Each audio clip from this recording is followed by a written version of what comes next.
আসসালামু আলাইকুম। আশা করি তোমরা সবাই অনেক, অনেক ভালো আছো। রমজান মাস খুব ভালোই যাচ্ছে। আজকে আমি তোমাদেরকে নিয়ে যাচ্ছি আমার বাসা থেকে প্রায় ৩৫ মিনিটস দূরে রিচমন্ড গ্যারি পয়েন্ট পার্কে। এখানে অসাধারণ সুন্দর চেরি ব্লসম ফেস্টিভ্যাল হয় প্রত্যেক বছর। হাজার, হাজার মানুষ ভিড় করে বিভিন্ন জায়গা থেকে। তো এবছর অবশ্যই সেরকম ভিড় না। আর আজকে উইকডেজ আমি অড একটা সময় পিক করেছি যাতে অনেক বেশি ভিড়ের মধ্যে যেতে না হয়। এটা রোজার আগের দিন। তো গ্যারি পয়েন্ট পার্কটা হচ্ছে অনেকটা রিচমন্ডের শেষের দিকে নদীর পাড়ে, সাগরের পাড়ে বলতে পারো। অনেক সুন্দর একটা জায়গা। তো আমি অনেক উৎসাহের সাথে এখানে এসেছি কারণ চেরি ব্লসম বেশি দিন থাকে না। খুব কিছুটা সময়ের জন্য আসে। আর ভ্যানকুভার হচ্ছে প্রচণ্ড রোদ সেটা কিন্তু হয় না। তো লাকিলি আজকে অনেক সুন্দর একটা ওয়েদার। তো কথা না বাড়াই, যারা নতুন আমার চ্যানেলে প্লিজ সাবস্ক্রাইব করো আর উপভোগ করো আমার সাথে।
তোমাদের সবার সাথে আমার এই সুন্দর মুহূর্তটুকু শেয়ার করতে পেরে আমার খুবই ভালো লাগছে। মনে হচ্ছে যে না, আমি একাই উপভোগ করলাম না।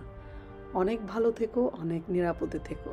আর আমার যারা ভিউয়ার্স কখনো যদি ভ্যানকুভার আসো, অবশ্যই তোমাদের সবাইকে আমার এখানে দাওয়াত রইল। অনেক ভালো থেকো। আবারও আসবো নতুন একটা ভিডিও নিয়ে নেক্সট উইক ইনশাআল্লাহ। আল্লাহ হাফেজ।